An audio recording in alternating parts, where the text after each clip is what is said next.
but I'm so glad to be back. Hello, everybody out there in social media land. I am Dr. Kent Key, and we are the Flint Public Health Youth Academy, where public health is everything, and everything is public health.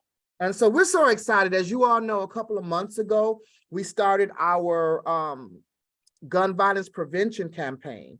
And our young people have really been leading us in some very thoughtful dialogue and perspectives around, one, the impact that gun violence is having on our country as a whole, the policies, the recommendations, the things that are constantly in the air, but yet we're not seeing any major change. And then even talking about the various places that used to be safe places, such as places of worship or grocery stores or schools or malls, where you would think you wouldn't see gun violence, but for the last almost 2 decades, almost every safe space in a community has been violated by gun violence. And so we want to continue to talk about this and to provide a platform for young people to give their perspective around this most important topic. And so on today, we got Cruz Duhart and Tomas, who are going to lead us in our discussion. But before we get started, I want to do shots out and have you all introduce yourself. You can just tell them who you are, whatever you want the people to know about you. Quick minute introductions, and we're going to go ahead. So I'm just call as I see you on my screen. So I'm going to go with Kayla. You're up first. Hi, everyone. My name is Kayla Shannon. I am a rising senior at the illustrious Spelman College in Atlanta, Georgia. This is my third year with the Flint Public Health Youth Academy, and I'm proud to also work for a couple other nonprofit orgs locally here in the city of Flint, and I'm, again, glad to be here with y'all. Great. Amir? Hey everyone, sorry I couldn't be on camera. But I'm Amir. I go to UFM Flint, and I've been a part of the FIA for about 4 years now. Yeah, time's flying. Let's end this conversation with you all. So let's see, who did I pick? Cole. Hey, my name is Cole Mays. I'm also in U of M, Flint, and I've been in FIA for around 2 years now. Everett. Hello, everybody. My name is Everett Graham. I've been in FIA for like 4 years now, and in the fall, I will be a freshman at Michigan State University. Awesome. And sorry, let me pick somebody. Jasmine. Hello, everyone. I'm Jasmine Hall. I am a mentor / staff with the Flint Public Health Youth Academy. I'm also an epidemiologist doing race equity work. And I will choose Kayla. Oh, I went, but I will choose Melissa. Hi, I'm Melissa Mays. I am a mentor here at FIA, as well as a social worker in mental health here, working with directly impacted Flint families. And I am going to toss it to Taisha. Hi, my name is Taisha Brady. I am currently enrolled at Mott Community College for sign language interpretation. I think I've been in FIA for at least at most 2 years. And I'm hoping after I finish this degree in ASL, I'm going to try to do public health next so I can be able to use what I learned from public health and help the deaf community and make sure to give them things that, should automatically come to them, but doesn't. I will pass it to, has Vanessa gone, Miss Vanessa? No. All right, passing it to you. Hi, I'm Dr. Vanessa DeDancine. I'm a Flint mentor, and I'm happy to be here. I'll pass it to Dr. Bailey. Good evening, everyone. Reverend Dr. Sarah Bailey, and I'm the administrator for Flint Public Health Youth Academy, and I serve in a whole lot of other positions in and out of the city of Flint. I'm going to toss it to Isaiah. Hi, I'm Isaiah Grays. I'll be a senior next school year at Grand Blanc High School. I'm at I have a couple leadership roles. I was appointed to be Max Scholars Leader for Grand Blanc, and I was elected school-wide to be president of their student government. Previously, I served as a student representative to the Board of Education. And then now a really proud accomplishment is being a part of the Black Millennials for Flint Youth Environmental Justice Council. I went to the APHA Policy Action Institute in DC. It was a great opportunity, and I'm so glad for this to be my first year as an intern, and I know so much is on the horizon. I pass it to whoever is ready to go next. Tomas, I'm calling you out. I'm ready to go next. Well, hello everyone. My name is Tomas Dale. It's great to see you all here today. Glad to be here. Hope you're enjoying the weather, getting you a fat ice cream or something good and cool for the summer. But I will be attending MSU in the fall. I'm looking forward to it. My heart is blue, but money be green, as Dr. Key said, right? So I'm looking forward to it. And yeah, I'm gonna pass the mic to Khalil, Kiara, Amir, whoever has not went yet. It's Khalil. Yeah, I can go. Okay. My name is Khalil Calvin. Sorry, I can't have my camera on because I don't have a camera, but hopefully my picture's there. You can see my face. I've been with FIA for about going on 5 years, I think. And I'm a rising MD2 at Morehouse School of Medicine. And Awesome. You got Everett and you got next? Kiera. I think Everett went. Oh, So I yeah, think I went. Kiara. Okay, hey y'all. It is. I told y'all it's stormy here, so I said I could at least join from my phone, but I feel like it's gonna be slow if I turn my video on. But I will try if I get some bars. My name's Kiera Wallace. I'm one of the mentors. I think I've been a mentor since either 2020 or 2021. I'm a Flint native. I'm in my last semester of law school, and I'm a paralegal for the National Treasury Employees Union. I think that covers everything. Am I the last one, or is there? Yep. We got somebody left. That's it. Okay. Yeah, we got some awesome rock stars here, our youth, our mentors, our staff, Dr. Vanessa, who's in she's heading up, she's starting to build up our Brooklyn chapter for our Public Health Youth Academy in Brooklyn, New York. This Hey, is Dr. Key. awesome. Real quick, I think there's another person. Someone said howdy, y'all. Who is that called? Is that Christian? Oh, I think Christian that might be was Christian. Melissa. No, Melissa's Because featured. Well, because I saw there was 2 Melissas, and I don't know if you saw my message. I was like, is there 2 Melissa Mazes in here? Well, I know Melissa did do her introduction. So it might be Christian. Yep. Oh, yeah, there he there is. Yep, yeah, it was Hey, me. I thought my Christian. name was already changed. There's a weird update with Zoom or something. Go Yeah, he says ahead. howdy. My bad. I was just sneaking by, I guess. I'll have my camera on in a minute, but yeah, my name is Christian Mays. I'm actually just about finished here at Mott, and I even going to take that to Kettering for just automotive engineering, going to learn how to build or just research more into building more efficient combustion motors, whether it be hydrogen or something like that. Or I'm just going to take my sorry self to Britain or something and then go build McLaren supercars.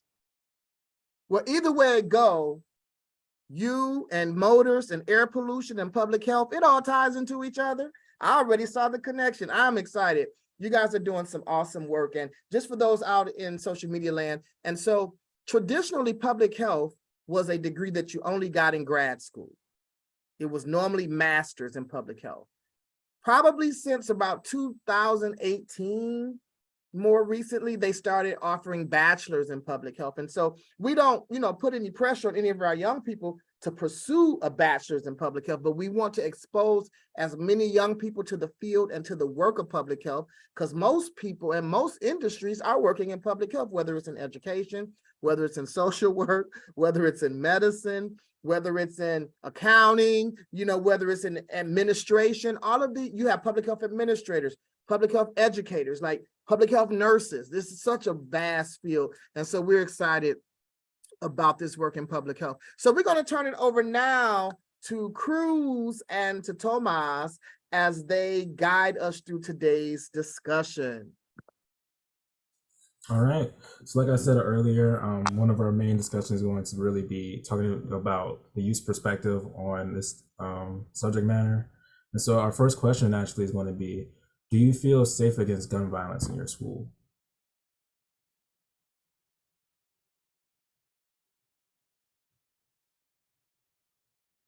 Go ahead, Amir. For ours, specifically at U of M Flint, they did implement like the card swipers. So if like you have to be a student there, you have to get in the building, which I think all colleges and institutions should have. But yeah, sometimes like different places, I don't feel kind of safe, like grocery stores and stuff like that. Don't feel safe. But for the most part, my university kind of does feel safer than most places like you would go. So yeah. Everett. Yeah, I kind of have like a unique perspective of with transitioning to MSU, and as most of us know, they have had a mass shooting occur there. So moving forward with that already have happened, I do feel a little bit safer, knowing that it has been something that has happened. So I know for a fact that they've had to, change some things in order for the campus to become a safer place. And like Amir was saying, they did implement a more like strict card swipe system. So I know at MSU, you can't, after a certain time, you can't use your card to swipe into any building that isn't your dorm.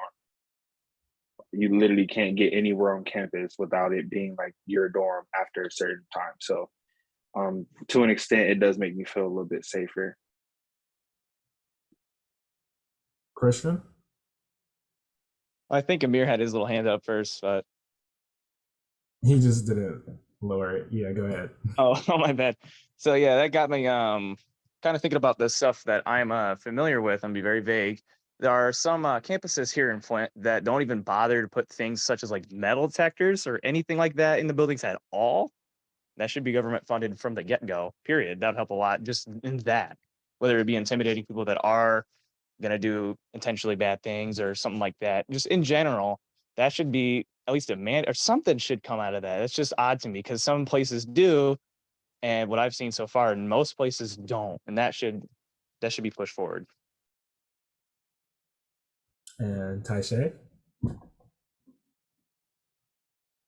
gonna piggyback off of what he said. So like, you know, the school that I go to does not have any of that like card swiping stuff. And yes, albeit we don't have dorms, but that would be pretty nice to have because then, that's less of a chance of a likelihood of some random person just walking into the dorms.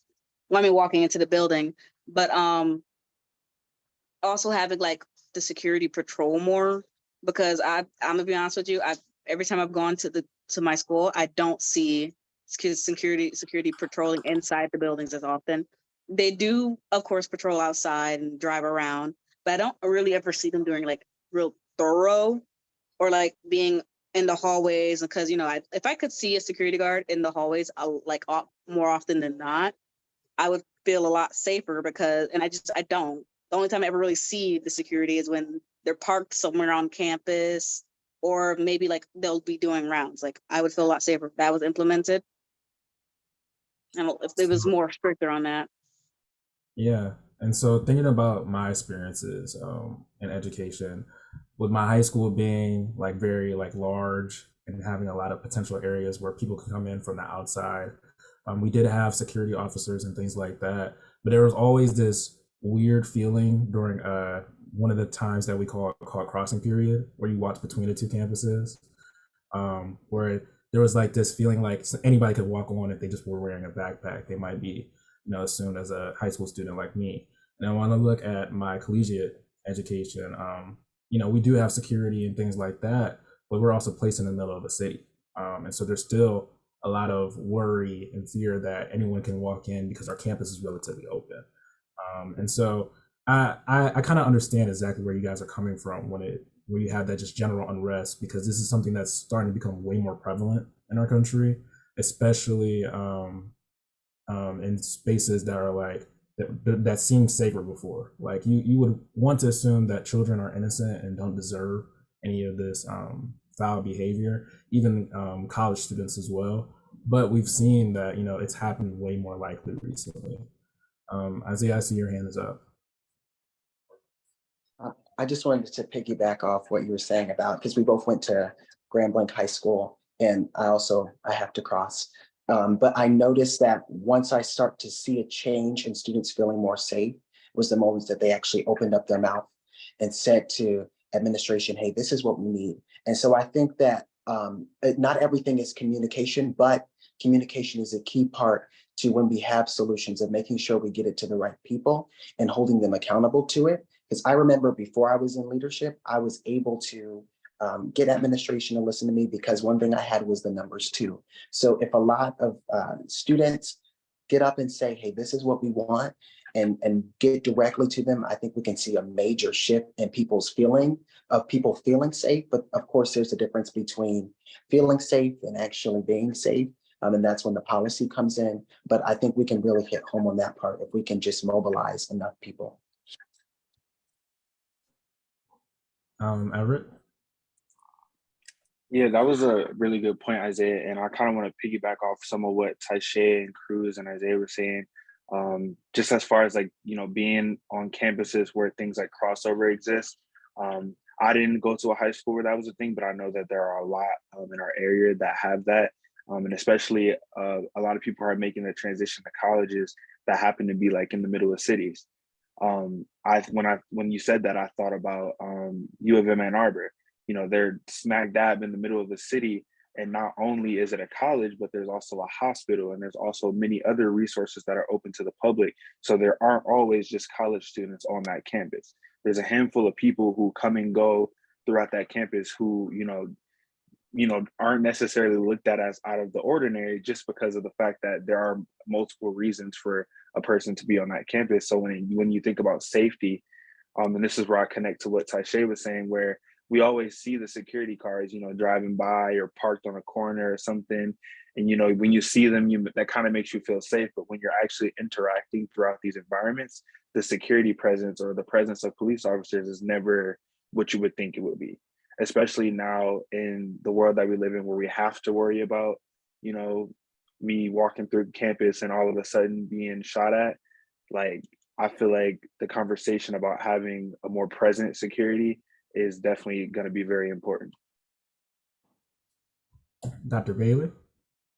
Yeah, I know the conversation is about students, and my heart bleeds for all of you who've lost that feeling of innocence to just be open and be free and be able to walk in and out of places without feeling like something could happen to me.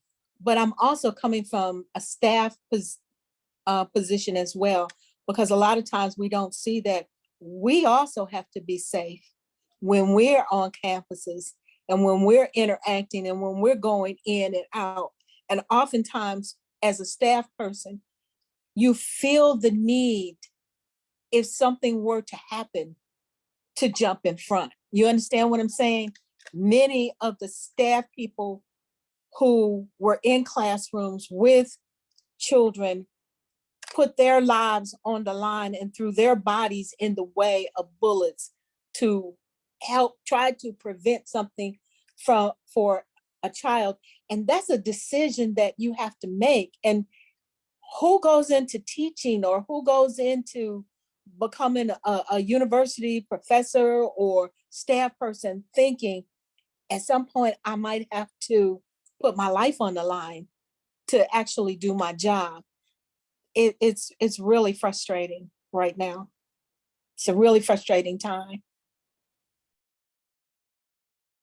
And I'll piggyback off of that because I feel like that speaks to the sentiment that I felt when I first heard the question of like, do you feel safe at school? Because truly it's like, do I feel safe anywhere? Like, do I feel safe leaving the house? Like, can you feel safe in any public setting where more than 20 people are gathering? Can you feel safe in large crowds, at concerts, at grocery stores, at the movie theater, at the mall, it becomes like, it's you're desensitized to it to an extent, because I mean, it's unfortunate, but it's 2023. Where are we safe? I'm a Black woman in America. So like, if we're gonna be so honest, I'm a Black woman in a country that prioritizes guns over lives, over bodily autonomy, a country of people who like argued at masks, but don't understand abortion. Like, sorry, I'm getting off topic. But point being, to Dr. Bailey's sentiment, it's like these aren't the conversations that you imagine you'd be having, right? That you would imagine you even still have to have.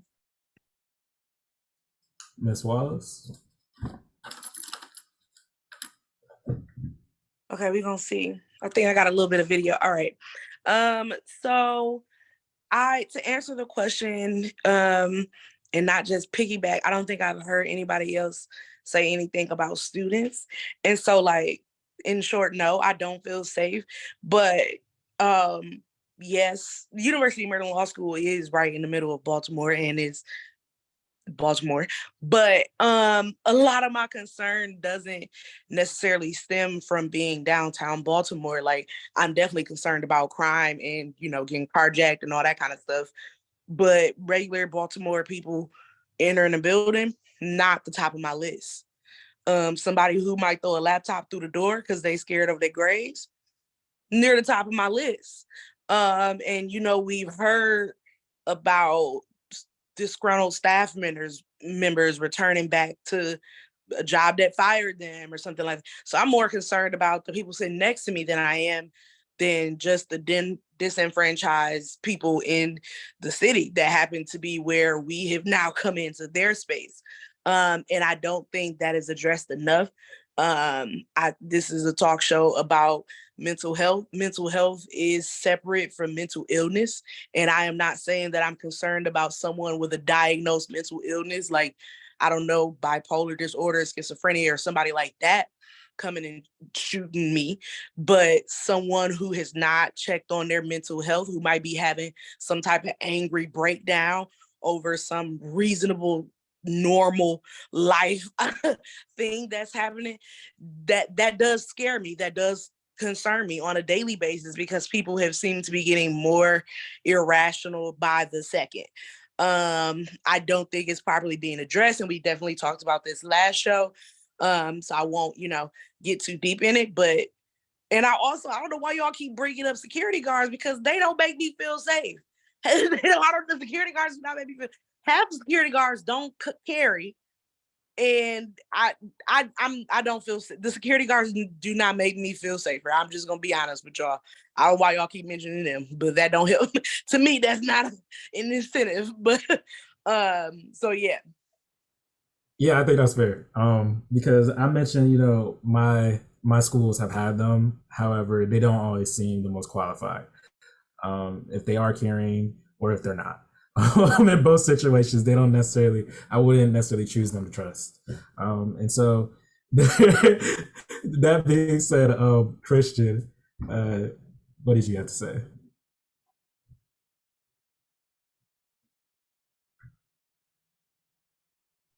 Sorry, I was muted. I was just talking to myself apparently. I'll be real quick with mine because there's some fellas that had their hands up way longer than I have. So I'll just quick little personal experiences, just like weird things. Like there's been multiple times, and I'm like the part of the Living Eye Tech Center, right, at this school that I'm not going to name. People just barge in from the side doors that are not introductory or anything, like not like proposed as a door you can go in besides for students, and just use a vending machine. I'm like, okay, that's fine. What gets weirder is when they walk around the wall lot. You have all these bay doors open and stuff, and there's just random people, always with joggers sets on and gigantic backpacks that are really, not that I don't trust anybody, but still, it's kind of weird that they just kind of walk there past a completely walled off area and they just keep looking in. It's just one of those things. I'm like, how is that? There's a wall, and right behind there's a beautiful little walkway and like park. I'm like, why are you so interested? It's just one of those things. It's that could probably be mediated, but anyways, yeah. Dr. Denzine. Hey, great. I know this is a heavy topic, and sometimes, currently with the students in school, there's a great level of fear. But one of the things that sometimes when you have these active shooters coming to the school, are they necessary students, or are they using the school as a place to vent and let go, the anger or sometimes are we around students, our peers that are talking about being in some type of crisis where they're demonstrating that they're in some kind of distress and these things are possible? Are we really paying attention to these signs? Are we reporting these kind of signs? And sometimes, people, they follow social media a lot. There's a lot of challenges of social media, and people get brainwashed occasionally with social media, and they find this way and this like their outlet. So I've seen it often too many times that this is like their outlet. And sometimes people ignore these things. It's same thing like with suicide. Sometimes people talk about suicide, but people underestimate one's ability to take their life, and it goes on deaf ears. And sometimes kids and students and among your peers, you may talk about these things, and they may just say, "Okay, well, you're not going to do that here." There. And there are people that are in crisis. When we talk about mental health, mental illness, there are people in crisis, and there may be things that are triggers. Just like Kiara, I believe, said, if somebody coming and banging because they got bad grade, these may be triggers. We really don't know what's going on in people's home life and people's personal life when they come to school. And sometimes these are things that people just need to be mindful in terms of having an ear. So when people do say things, don't take it for granted, and always be that one to say, okay, let me say something. Yeah, yeah. I think we're going to go with Jasmine, and then Tomas is going to give his statements and then bring us to the next question. Okay, so I wanted to just go back to that original question around, do I feel safe? And I'm thinking back to like when I was in school, at every level, there were like the metal detectors, the security guards throughout my whole, time as a Flint Community School student. And it just wasn't, I don't even think I would have thought about, somebody getting past that. And I wonder now, like, even in the schools where there are metal detectors and stuff like that, like, do people feel safe? Do people feel like they're working? Also, I wanted to just re-emphasize like the part that Kira talked about like the security guards and the police. Like it's hard, it will be hard for me to feel safe seeing the lack of response, especially in Uvalde. Like that was so ridiculous to just see, people hiding out and like afraid to confront the shooter. And in other cases, you do see people, running toward the gunfire, and that's what they signed up for. I also think about like my nieces and nephews. So I have 15 like relatively young nieces and nephews, about half in the city of Flint and half scattered around the country. And I do worry about them. Like I don't think most of my nieces and nephews go to schools where there's like, security or things like that. And it also kind of points to like the resources being spent in certain schools, and like, instead of hiring a mental health professional, maybe there are, security guards in that school. So I'm thinking about a whole lot of things related to that. And then also in Flint, like I'm honestly less concerned about like regular Flint people going into a school and causing harm, because I feel like in Flint people do like respect kids and respect that, kids should be protected for the most part. Occasionally, of course, you have people going up to schools with, directed nonsense, but it seems less like we have random stuff, but also, other communities like down, a couple counties away thought it wouldn't happen there either. So yeah, I'll stop there. Hello, everyone. So yeah, I'll be quick with my sentiment and then I'll transition on to the next question. But I'm glad to hear everyone's thoughts and insight. I would say really something that I really felt about the influx of violence that we've had in our country is I felt really desensitized. So I attended Genesee Early College at the U of M, at University of Michigan Flint's campus, downtown Flint. I resided in Flint, even more the lower income areas of the city, the hood, if you will. I know I keep talking too fancy, but I lived in the hood, right? So I was used to hearing gunshots, used to hearing reports of petty crime and other things like that. I think sometimes people have really over sensationalized the issues of crime in Flint compared to other places, but at the same time, there is safety concerns. And I would say I've really been desensitized. Like I've received emails like from U of M Flint, public safety, saying there's been a shooting down the street here at this establishment or the other.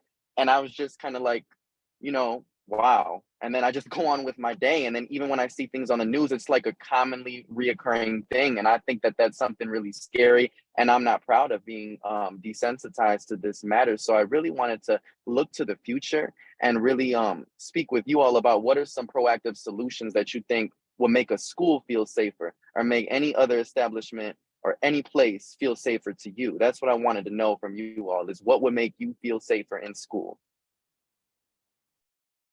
I think all begin to feel safer at school when our government at every level begins to establish legislation that protects us from guns. Like, I feel like we're beating around the bush here, folks. Like, more security, metal detectors, making my school feel like a prison is not going to make me feel more safe. It's going to make school feel more like a prison. And we already know that school is a pipeline to prison. So at the very least, you can let me pretend while I'm there. While I serve my sentence, at the very least, you can let me pretend that this is not a prison. And thus, I don't need all of the performative like appliances that we use to pretend. I don't need my teachers to be strapped. Like, I don't require that. I'm good. I wouldn't trust some of my teachers with a strap. Okay. So yeah, I think at the point that policy begins to reflect morals that align with like humanity as a priority, then I won't feel safe. I agree, Kayla. That's often the overlooked area, really. Sometimes the politicians or even the gun manufacturing companies, sometimes those are the people just in the shadows, and we, are just caught in this catch-22. So, all right, I see a few hands. We'll go Jasmine, Isaiah, then Everett. Okay, I'll be really quick because I can appreciate Kayla's comment around policy, like get to the root of the problem. And I almost think with something like gun violence, we need to let me not say attack it at both ends. We need to respond and be proactive about gun violence from different angles, from the policy angle, but also like literally having an intervention that works when a school shooter is in your building. Like, and I don't know if anybody's seen those little videos, which this might sound ridiculous, but like those dry erase board things where you pull it out in like 2 seconds and it's like a bulletproof square. Not that people should have to do that, but like if it's a school shooter in my nieces and nephews' classroom next week, I don't think they're fixing this next week, but maybe they could have that to save one life, or something. So I think not attacking it, but going at this from different, multiple, like the immediate and getting to the root of it might be helpful. For me, what personally makes me feel safe at school, well, I used to not feel safe, but when I had the shift was when I started building relationships, when I actually got to know my resource officers, when I actually got to know the student body, when I actually got to know my administrators, because then I knew who to go to and I knew that they would do everything to make sure that I am safe at school. And so I think that that's a big thing, is we see a lot of people who are in charge of keeping us safe, but we don't feel connected to them. And so that is a responsibility of leadership, but there is something that we can do. And I think what we need to start doing is reaching out to the people who are responsible for making sure that we are safe, because then I think that we can start feeling safe in different areas like schools and churches and what have you. Communication's key, Isaiah. I couldn't agree anymore. We had at GEC a couple of resource officers, and because our school was small, we only had one hallway, and it was, them were the days. But anywho, GEC, like, we were able to make personal connections with the resource officers, so there weren't really any like tension. They felt like a teacher, like another mentor in a way. So I feel like that can probably help put people at ease, is knowing who to go to and where to go to during times of distress. So we're gonna get Everett, Dr. Key, then Cruz. Yeah, I really agree with what Isaiah was saying, and I want to float back to what Kayla was saying a little bit too. And some of what Jasmine was saying is, because I completely agree that we need to start, with the government, because I don't think that it's the school's job to have to play, top flight security. Like, I don't think the schools should be the ones who have to implement these things to keep us safe. I feel like that is a governmental thing, and we shouldn't just be saying, okay, well, we're gonna get a teacher's guns and we're gonna call it good, because that's not gonna fix it. But when I think about times that I felt safe at my school, I really fall back to what Isaiah was saying, like having those relationships with the people in my schools, not only just like the resource officers and security guards and police, but also the teachers. Like I had a teacher that was like, you know, if anything, God forbid, ever goes down in my class, I can fit 8 people in my car. And we're gonna have to just, everybody gonna have to, you know, figure like sit on each other's laps, get in the car, because we're not gonna stay here. And trying to say, okay, well, we're gonna do the shelter in place thing. You know, I don't doubt that that shelter in place system works, but at the same time, if I have the ability to leave, I would much rather, you know, leave the environment where this thing was happening rather than try to shelter in place there. So I'm just want to recap again. Like, I don't think that the schools should be the ones to have to figure this crisis out. I think the government should really step in and say, hey, you know, this is something that we need to handle, and we can't keep saying, hey, we need to put this drill in hand, or we need to hire more security guards. Because going back to what Kira is saying, like, although it's nice to have the security guards and for them to look at you and for me to look at them, but when it really comes down to it, what are they going to do for us, you know?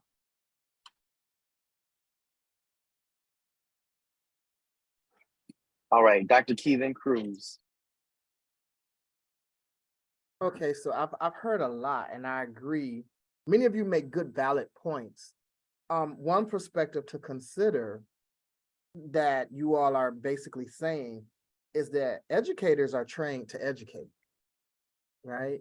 They're not trained to be bodyguards. They're not trained to be police officers. For me, because Kayla said it before I could, I loved all the answers, and I get the logical kind of rationale. But putting teachers in schools with guns, more what you call it, metal detectors, more police patrolling, yes, those are what I call kind of like Band-Aid solutions. However, to get to the root of it, we need to really, when I say we, I mean as a society. I don't mean as FIRE only or as a particular city or a particular discipline like public health. Our issue is a value system issue. We have a value system deficit in this country. It was evident in the Constitution when human beings taken from Africa were deemed 3/5 of a human being. It was evident in the birthing of this country where women could not have the right to vote and they did not have the right to own land.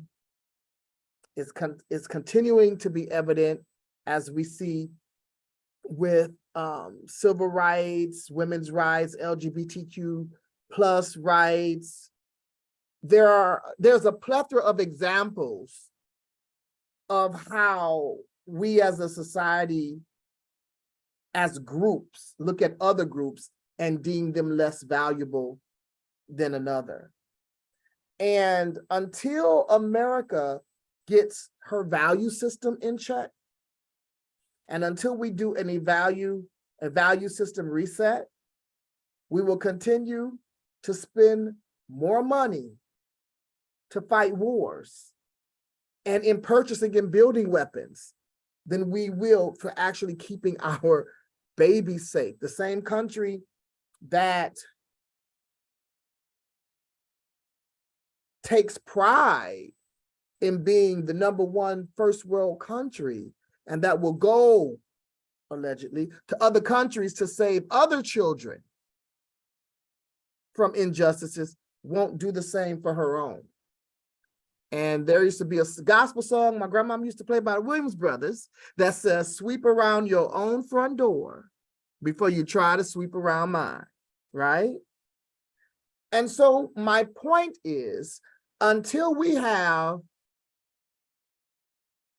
political, lawmaking, policy decision makers in office that value human life over the kickbacks that they will get from the gun industry, right? Until we get those type of people in place, we're going to be stuck banging our heads trying to figure out these Band-Aid solutions. I don't want to be in class where I feel like I'm in prison, because then if it's more police officers or more law enforcement officers or more security officers in schools, then is that going to increase the discrimination that Black and brown and other minority students already get in from those? Like, it's so many different webs and so many other different angles that this can go down, right? And so for me, it's about policy, but it's not just policy, because as you can see, policies can be overturned. We're seeing that happen right now with the highest court in the land. It's about keeping political leaders in place who actually have the best interests of the broader society at heart. And that is human value, valuing life, not just saying things to get the votes and then doing things behind closed doors to get the kickbacks. So that's kind of my take on what I've been hearing so far. Yeah. And Amen. Oh, sorry, Cruz, continue. I don't mean to cycle in any other direction, because I entirely do agree with Dr. Key. Something that I wanted to mention is kind of to add to what Jasmine was saying. For those who haven't, been in schools lately, I don't know how to describe that, but like community members and people who have since graduated, things like that. My senior year of high school is when the mass media coverage of mass shootings were happening in schools. And so they started implementing drills. And for those who haven't heard what the drills are like, it's kind of like mentally taxing to just the concept of, all right, so just in case this does happen, this is what we're going to do. And so you feel powerless in those moments. Like you feel like you're scrambling for different things. And, I might suggest that currently we're more proactive than what we used to be. It's not, just sit underneath the table now. It's, hey, maybe you can try to grab your belt and tie it around the door handle. If someone does intrude, throw things at them. There's all these different strategies that they've started to now circulate and try to implement for students to try to take a little bit more power back into their hands. But that being said, that's still really that holds a large weight on you, because at this point it's like I'm defenseless now because my elected officials and politicians around me don't believe that this is an important issue to protect me. I had to take it into my own hands. And now I have that on me every day. Like at the beginning of the school year, we practice of this is what's going to happen. And so even when now there's an intruder who is unidentified in your building, now that's what you're immediately worried about. And so I know that was a lot for me to deal with personally. And so that's kind of just where we're at now, at least for most students. Reed Cruz, and I really like as well, Dr. Key. Just wanted to just say amen to what you're saying. I was really about the value system, restructuring that and getting that positive leadership. Well, more and not even just positive leadership, but proactive leadership here in America. So that leads me to my next question. But before I go to the next question, Everett, did you end up going? I remember we had a little line, or you end up going? Okay, cool. Just want to make sure everyone's covered in the Cedar Point line. But anywho, so yeah, if you were an elected official, if you were in an elected official leader's shoes, what policy would you make the first day you got in office to address this issue? If you had the power, if you had the resources to do so, what is the first piece of legislation you would pass to address this issue? Let's go. Going once, going twice, hands up. I'll let you think about it.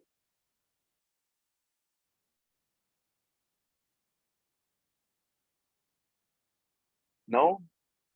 Repeat the question one more time. Okay, I know it was a little confusing. What is the first piece of legislation you would pass if you were an elected leader to address all of these concerns? All right, Everett. Councilman Everett. This is definitely a difficult question because when you think about it, and guns being a part of the Constitution, it would be really hard to maneuver as somebody who is making these decisions. But if there were no rules and I didn't have to worry about the backlash and none of that, I would just completely revamp the way that guns are bought, sold, traded, created. Like that whole process will just be restructured. Because in reality, there are no real world reasons that we need AR-15s. There are no real reasons we need Dracos and Uzis and all those other like huge guns that, you know, are used to do a lot of harm these days. There's no reason for those to exist. So if I was the person in charge, like they wouldn't, you know. Now a lot of people will argue that there are, you know, needs for like hunting rifles and stuff and things like that. But in the age of where we don't have to hunt for our food anymore, that also makes no sense. That argument is a little flawed. So if I was the person in charge, those things just would cease to exist. I would create some policy where we can start to phase the creation and the selling and trading of those things out, just because in reality they aren't necessary. There's no reason to have these guns and to say, oh, I'm going to take them to the gun range or I hunt with this. Like it just doesn't make sense. Completely agree, Everett. Completely agreed. I know people have these justifications of having these crazy Call of Duty weapons just to hunt a deer. Like, come on now, come on. Dr. Vanessa, preach to us.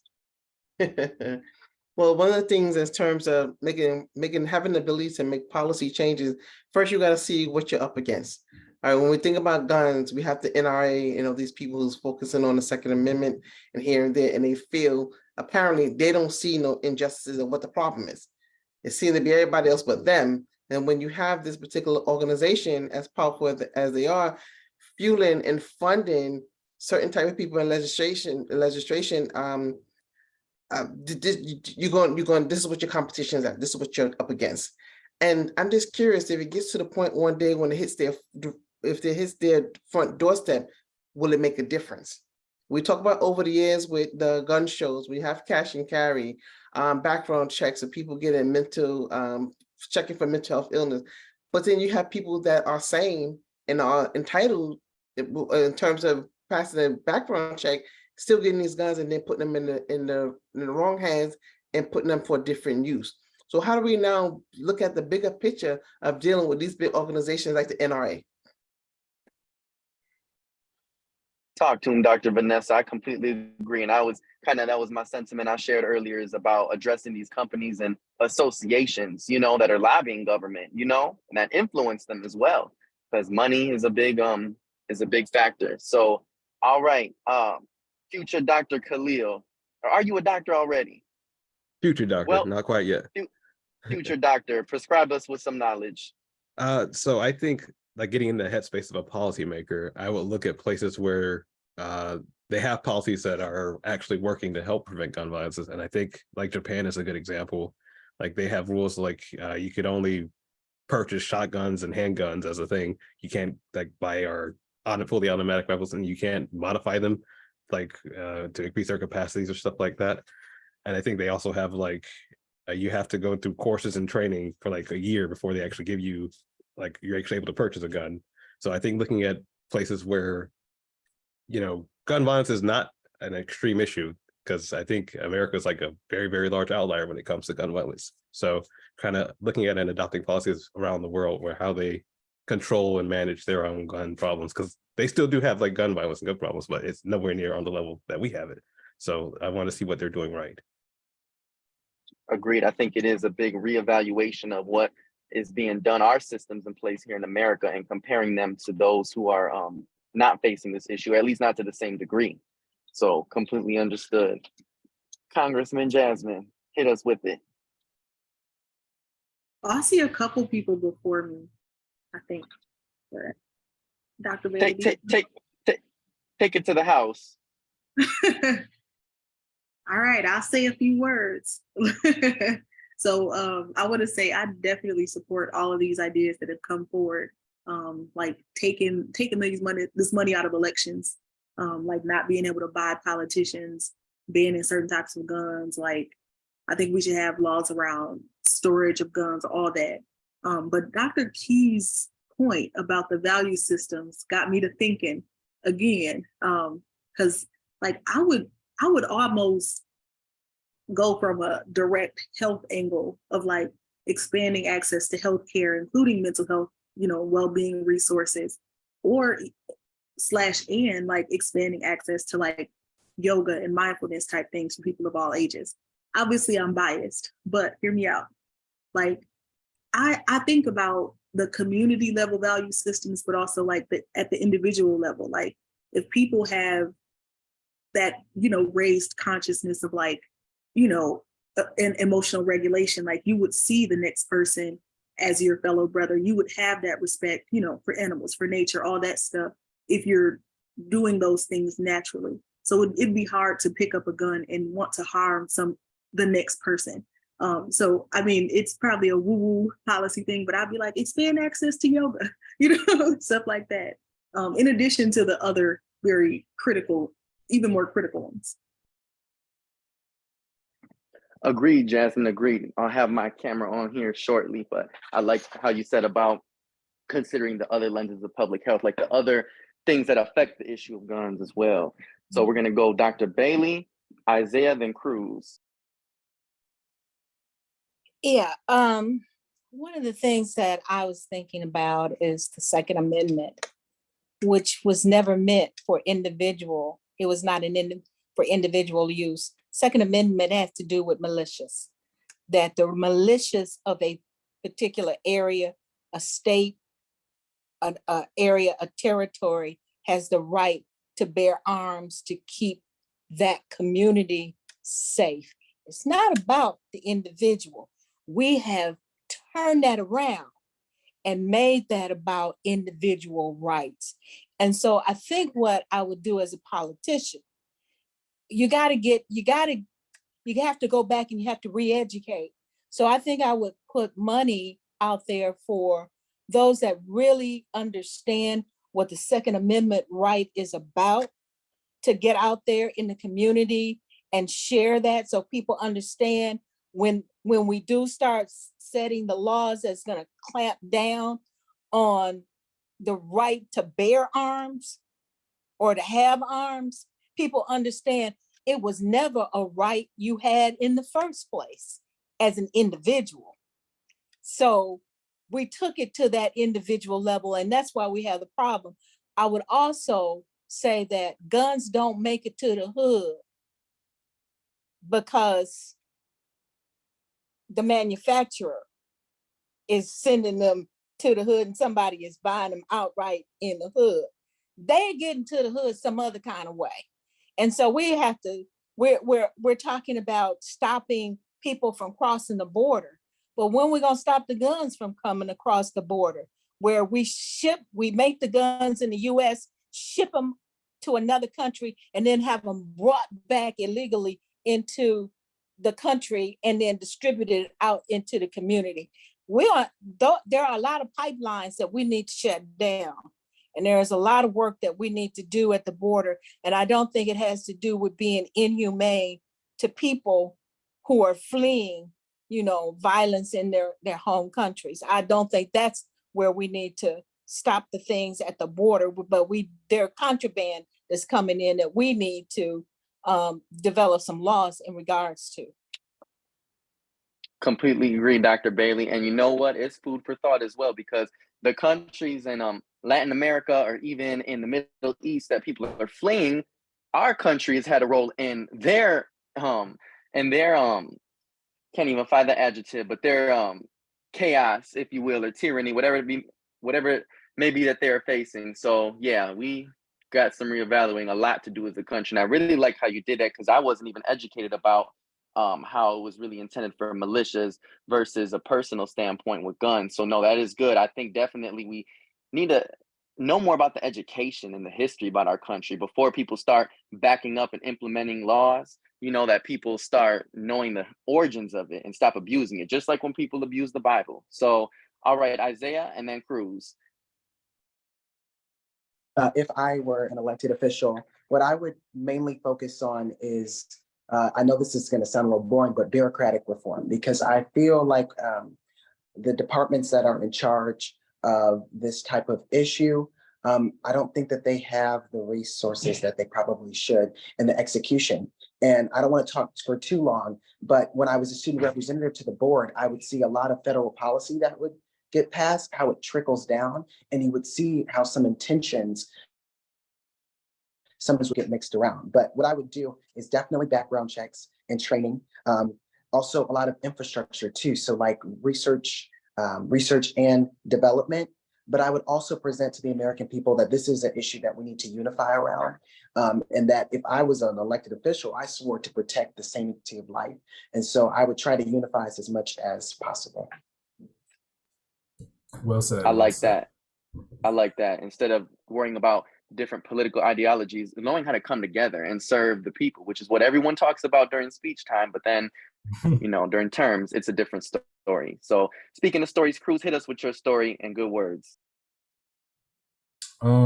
So one aspect that I really think I want our audience at home to focus on is that there are multiple levels of being an elected official, whether that be city. So those are dictating certain things that can happen on that level, state, and then presidential as well as federal. And so that being said, from each of those, you can I don't want to use the word target, but you can kind of go at these different things in different ways. And so, if you're going to be a city official, that means really being involved with your community, hearing what they, desire or want, and finding the different ways that you can impact that. So if your students don't feel comfortable in their schools, you can find different ways to allocate proper resources to things that would make them feel more comfortable. So that can get into what Jasmine was saying about making sure that there are therapists or someone who can help evoke positive mental health on campus.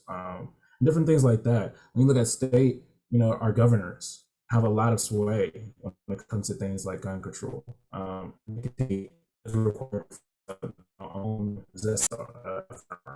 And so, and then of course, lastly, like what Isaiah was getting to, when it comes to the federal level, they have certain issues, but by the time it gets to the community level, and so a lot of it is still at that same place, holding our elected officials accountable. I think my connection is breaking up a little bit, but it's holding our elected officials accountable. So your congressmen, your representatives are supposed to represent you. They come from your district. And so we have to now actually focus on making that possible. We need to know who those people are. And a lot of our citizens don't. And so a lot of that still, relies on us. And so that being said, we need to now find our ways how we as individuals can have this impact.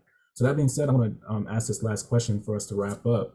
What are some ways that you can influence your community on this subject? And if you have any ideas, please share them. Tomas. Really briefly, I would say definitely by mobilizing together and going to City Hall, being civically engaged, voting, participating in your community, definitely, because there is power in numbers for sure. I read a great book I'm still reading. It's called The Third Pillar, and it's about the three pillars in society, which are the state, markets, and a pillar that's always forgotten, which is the community, and how we need stability in all three of those areas. And there's just real quick, a perfect example. There is a community in Chicago, predominantly Latino populated, some Blacks as well. It's called Pilsen, and Pilsen was great, kind of like Flint. Like they had a lot of manufacturing industries, and then when that closed, white flight, and then lower housing values, crime, etc. So, however, they were able to kind of make a comeback. Pilsen went by the community. They mobilized all the churches together as they were like sources to get income to help fund different projects. The city would hound the city hall, respectfully, and not even just hound, but just bring their concerns as a collective. And then they would help clean the trash and the blight in the neighborhood. So long story short, after a few years of that and many other great things, teamwork, then they were able to reshape the legacy of that community. So I believe at this instance, if people gather together, come to meetings, because I've been to many various city hall meetings, and it'd be dead. There wouldn't be anybody there, but people come quick to the social media screen to share their thoughts and ideas, which is great. Social media is a powerful tool to unite the community. Don't get me wrong, but it's twofold. There's two separate ways: being there in person and being on social media, not being a microwave activist. So yeah, that's what I think. or air fryer activist. I said that maybe because I'm hungry now, but that's what I think. Yeah, I totally agree. I really like that idea of, places where community is normally found.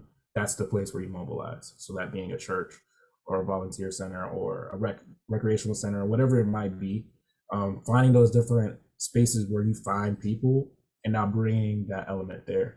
So some things that we could start implementing is gun safety. Like, for example, if you're going to have a gun in your home, and it's registered to you, you need to go about the proper ways about having that. It should be locked. Your children shouldn't have access to it. In a lot of these cases, when it comes to school mass shootings, the person who ends up being the armed gunman, it wasn't their gun in the first place. It might have been their parents or something like that. And so I really think, aspects like that where people are really starting to take more accountability, are reaching out to each other, discussing these type of things, that can create that platform now to where you start discussing, like, okay, so this is how the community feels about this. Now we need to tell our representative this is how we feel. And that way, let them understand, like, if you don't vote this certain way, we don't think that you're necessarily representing us properly anymore. We're not going to vote for you again. But Dr. Bailey, if you have your hand up. Yeah, I was just thinking that as parents, and mentors and what have you, maybe we can start doing mental health checks with, people around us. How you doing today? Is anything really, weighing heavily on your heart? Do you really need to kind of unload and share what's really going on with you? Can we really talk and tell me the real truth? Don't be telling me what you think I want to hear. Tell me what's really going on with you. I had a discussion with someone who didn't tell me the truth, but someone else later came along and told me all the truth. It made a big difference in how I perceived the situation and what I could do to actually impact the situation. So it really requires you to have someone that you can, maybe we can, facilitate people feeling as if they can come to us and share the real with us and not what they think we want to hear. Because if I don't feel right, I need to have somebody I can say, I feel like this, and who's not going to get all squirmy about it, but can at least allow me to talk through some of those feelings and some of that hostility till I can get to a point where I can think rationally again. Agreed. If you have the potential and the capacity to be that person for your loved one, please do genuinely listen, because a person can tell when you're just asking if they're okay and you're just going to accept, oh, I'm fine, versus actually trying to sit there and see if they're really okay. And that's an important, outlet that everyone needs. And if you can be that person for that person, please do. But if no one else has anything else to say, I'm going to pass it right back on to Dr. Key. All righty. All right. Well, this has been an awesome conversation. I mean, I think there's so many angles and so many perspectives that we can take around this whole gun violence prevention and addressing mass shootings in this country, that it really is going to take a collective of intergenerational engagement and conversation. But we're just happy that the Flint Public Health Youth Academy can provide a platform for young people and for youth perspective to also be shared in that larger dialogue. So again, we want to thank you, everyone out there in social media land, for joining us for another episode of Youth Perspective. We'll be here Friday after next, same time, same place. Remember, public health is everything, and everything is public health. You all have a good evening.